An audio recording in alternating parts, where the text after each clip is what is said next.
Good morning and thank you for joining us this morning. I am Louisa here to provide you with the most up-to-date news around the world. 欢迎收看 Louisa 报报，每天给你最新最有趣的新闻。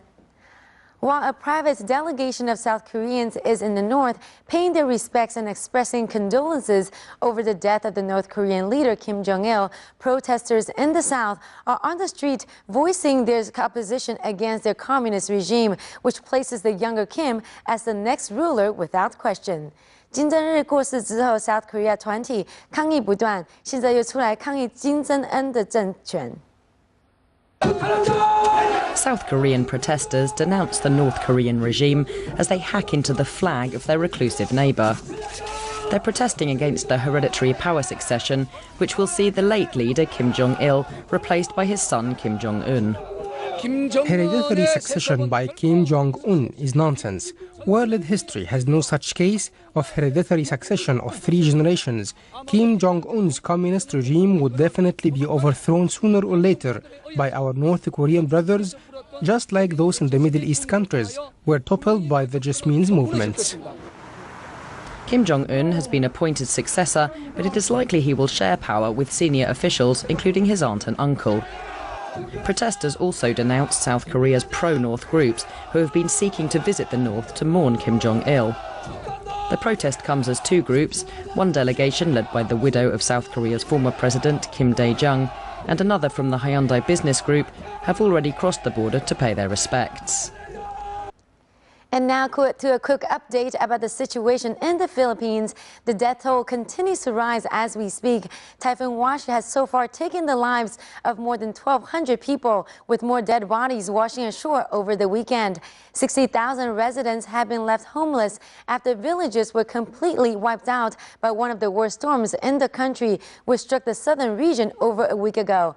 Local fishermen have since joined in on the rescue mission to search for the 1,000 people that are still missing.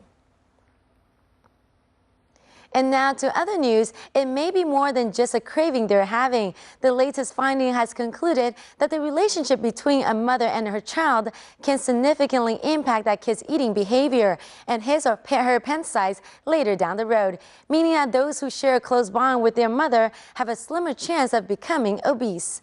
一个最新的研究发现，小孩跟妈妈的关系可能会影响他们未来会不会过胖。 A new study published in this week's edition of Pediatrics finds that a poor mother and child relationship could increase the little one's chances of becoming an obese teenager. Through surveying the data of 977 children in the United States, investigators found 241 children, around more than 25% of all toddlers who have poor emotional relationships with their mothers, were obese as teens, compared to adolescents who were close to their moms at 13%. The researchers said that the findings suggest that the areas of the brain that control emotions and stress, along with appetite and energy balance, could work together to influence the likelihood that a child would become obese. Investigators say that instead of just blaming the mother for her child's obesity or focusing on the child's eating habits or exercise, more efforts should be made to improve mother-child relationships earlier in the youngster's life. Researchers also suggest that people should offer support to better quality maternal-child relationships, which, as previously mentioned, could influence children's health.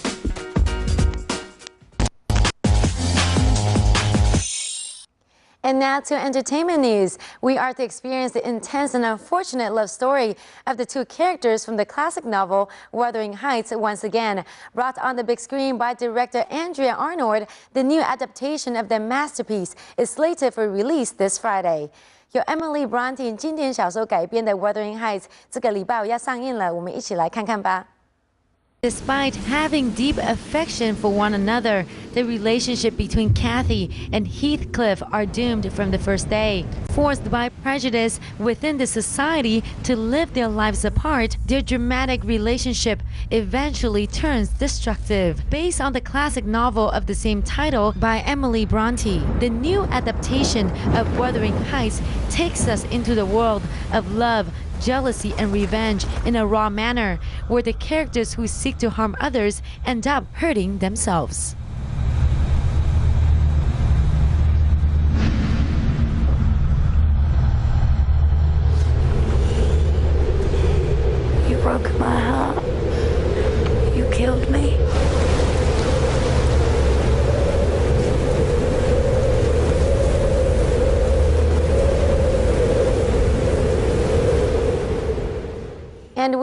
a few days away from 2012, so let's give you a recap of what went down this year. Some said their goodbyes while some are welcomed into this world. 在迎接新的一年之前，我们也整理一些今年过世的名人生平，下面就跟你一起来怀念他们。 Film legend Elizabeth Taylor, who was famed for her beauty and her many marriages, died at the age of 79 from congestive heart failure on March 23rd.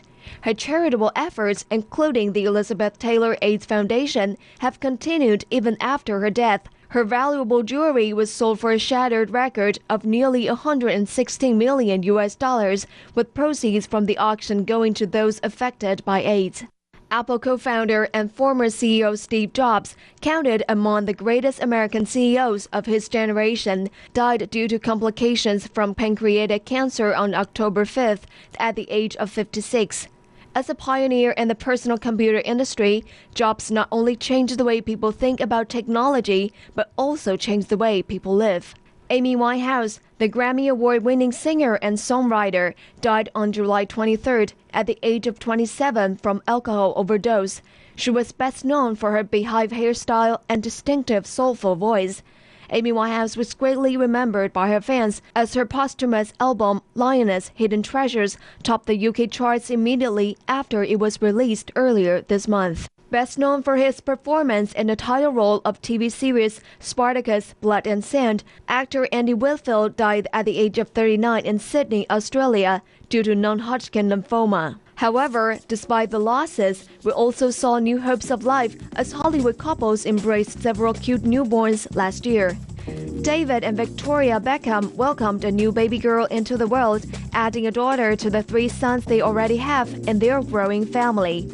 Other celebrities who joined the baby boom last year include Natalie Portman, Penelope Cruz, Jessica Alba, Kate Hudson, supermodel Miranda Kerr, and singer Mariah Carey, who welcomed twin babies with her husband, Nick Cannon. And the most surprising new baby was definitely British actor Hugh Grant's baby girl, who was welcomed by the star and his former love interest, Ting Lang Hong, on November 1st. Well, if you think that's the end, no, there are more babies arriving next year.